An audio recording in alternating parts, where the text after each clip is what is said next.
Para começar, acho que é importante eu explicar que eu vou usar o termo pessoas gordas como uma forma de caracterizar um grupo, mas não de uma forma pejorativa ou ofensiva.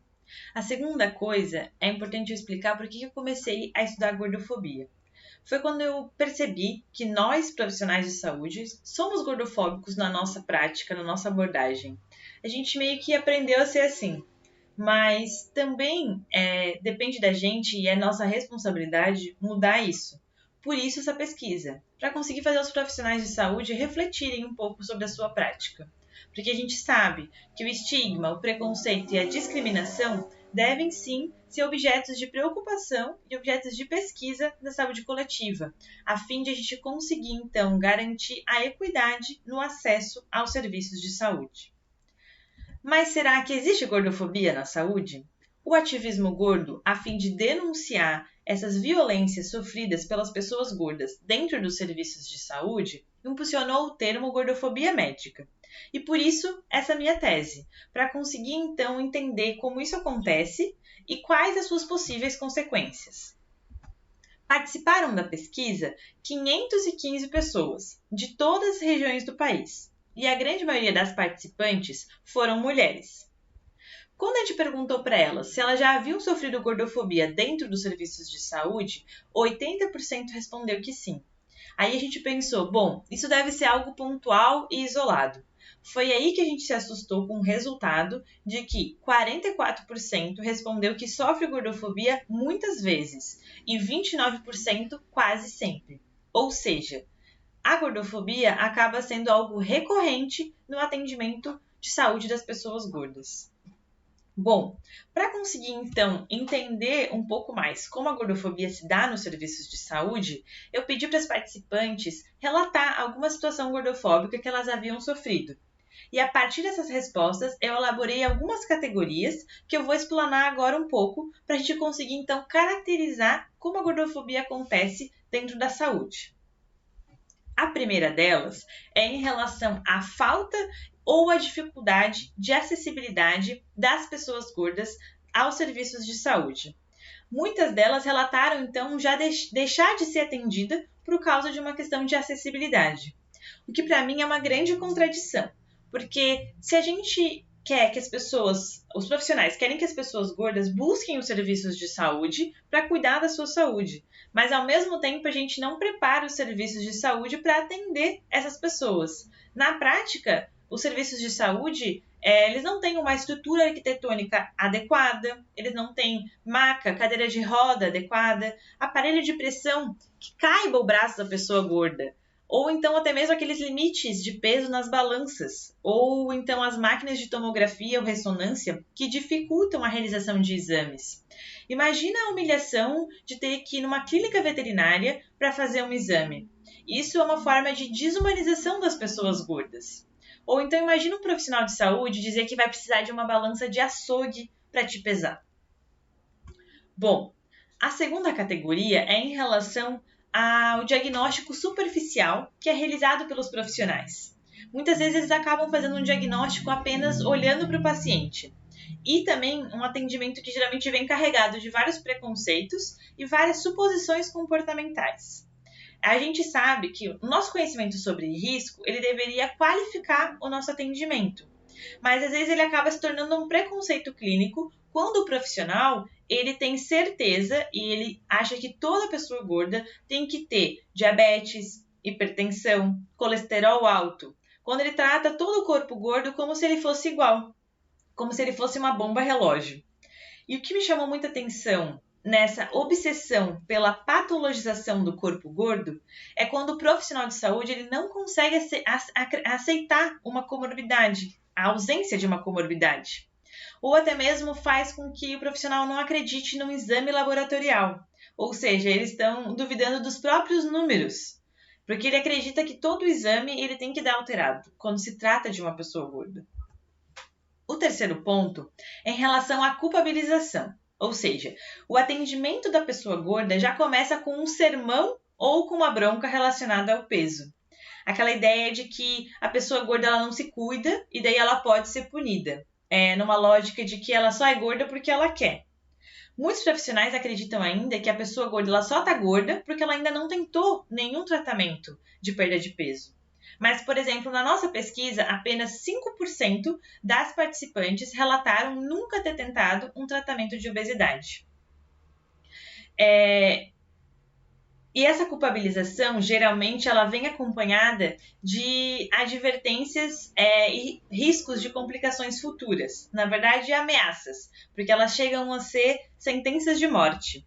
Então, falas do tipo, só volta quando emagrecer, pois eu não quero perder meu tempo, e provavelmente você não vai voltar porque vai morrer de infarto. A gente já aprendeu na saúde que essas táticas de intimidação e de advertência baseada no medo, elas não são eficazes e podem até mesmo ser contraproducentes. Bom, o que a gente viu, então, que o atendimento, a abordagem atual, ela é violenta. O atendimento está atravessado, então, por humilhações, desrespeito, insultos, piadinhas. Imagina um profissional de saúde dizer para você parar de comer porque está igual a uma porca. Então, é importante a gente pensar que quando a gente está falando de gordofobia, a gente está falando, sim, de violência. E essa violência, ela está acontecendo dentro dos serviços de saúde. E essa gordofobia médica é, sim, uma violência institucional. Por exemplo, a gordofobia ela pode se manifestar na forma de violência obstétrica, com, por exemplo, comentários sobre a agulha não vai chegar, ou então risinho dos profissionais dizendo que vai precisar de um guindaste para te levantar, ou então ameaças de que o teu filho vai morrer sufocado na tua gordura. Ou até mesmo comentários machistas, dizendo que a mulher gorda, que ele vê o desejo na mulher gorda de ser elogiada e de ouvir cantadas na rua. Bom, outra coisa que apareceu muito nos relatos foi em relação aos profissionais de saúde desconsiderarem a demanda inicial da consulta. Ou seja, a pessoa vai buscar o serviço com alguma queixa e o atendimento geralmente se volta para a questão do peso e fica restrito na questão do peso. E há um certo descaso com as outras condições de saúde da pessoa gorda. Então, o profissional acaba atribuindo todas as queixas ao peso sem nem mesmo investigar os sintomas. E muitas vezes, a perda de peso ele é o único tratamento que é oferecido, naquela justificativa de que nenhum outro tratamento vai ter efeito se a pessoa não emagrecer. Essa exclusividade no peso faz com que tenha uma prescrição indiscriminada e compulsória e precipitada de medicamentos para emagrecer e de cirurgia bariátrica. As participantes, então, elas relataram uma certa insistência dos profissionais em tomar medicamentos e uma certa negligência com os efeitos adversos desses remédios. E também como a cirurgia bariátrica está sendo indicado até mesmo para pessoas que não cumprem os critérios de indicação. E até profissionais dizendo que podem facilitar uma bariátrica. É importante, então, a gente pontuar que essa abordagem atual está acompanhada de negligência. As participantes relataram de profissionais que se negaram a investigar as suas queixas, se negaram a fazer requisições de exame, se negaram a fazer encaminhamentos até mesmo para outros profissionais. Profissionais que se negaram a prescrever métodos anticoncepcionais, alegando que as mulheres gordas são inférteis, ou então que era impossível alguém estar transando com ela. Isso é uma violação dos direitos sexuais e reprodutivos das mulheres gordas. Profissionais que se negaram a prescrever medicamentos, alegando que o medicamento não teria função terapêutica devido ao peso do paciente. Falas do tipo, emagrece primeiro e, se depois continuar doendo depois de emagrecer, a gente investiga. Então, dizer emagrece que passa é sim uma omissão no atendimento. O que a gente vê é que os profissionais tratam as pessoas gordas como se fosse um caso perdido, como se ela não fosse digna do esforço do profissional e como se ela não merecesse um bom atendimento. As participantes relataram que elas tiveram que peregrinar na busca de serviços, que foi preciso muitas vezes ter que haver um agravamento dos sintomas para que as suas queixas fossem investigadas. Houve relato até mesmo de participantes que tiveram que buscar os serviços em outros estados para conseguir um diagnóstico e um tratamento preciso.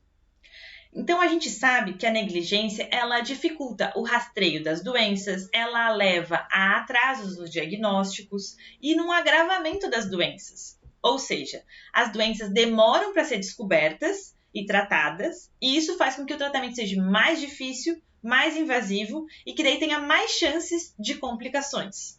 Por exemplo, casos de câncer que só foram descobertos quando já estavam em estágios muito avançados.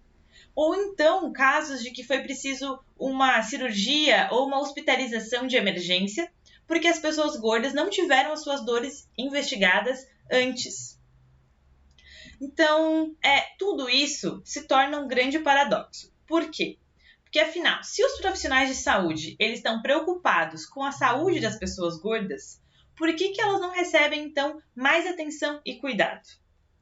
Então, o que a gente pode notar é que o atendimento gordofóbico ele é um fator de risco para a saúde das pessoas gordas. E esse fluxograma, ele ilustra um pouco como esse atendimento gordofóbico acontece e quais as suas possíveis consequências, como, por exemplo, a dificuldade no acesso, risco de medicalização excessiva, prejuízo na saúde física e mental e desigualdades em saúde. Por isso, a gente achou importante conceituar o termo gordofobia médica, para que a gente da saúde consiga identificar essas situações e as suas consequências. Então, o conceito ficou assim: gordofobia médica é uma violência institucional exercida pelos serviços de saúde no atendimento de pessoas gordas, que resulta no seu afastamento e estabelece precarização no acesso e no cuidado em saúde, tornando-se um fator de risco à saúde das pessoas gordas. Bom, a pergunta que eu faço é: será que a gente está oferecendo um serviço de saúde acolhedor para as pessoas gordas? A partir dessa inquietação, eu perguntei para as participantes se elas se sentiam acolhidas aos serviços de saúde, e 67,6% respondeu que não. Todo esse contexto, então, vai acabar afastando as pessoas gordas dos serviços. E daí eu fui lá e perguntei, então, se elas já haviam evitado os serviços de saúde, de alguma forma, e 64% disse que sim.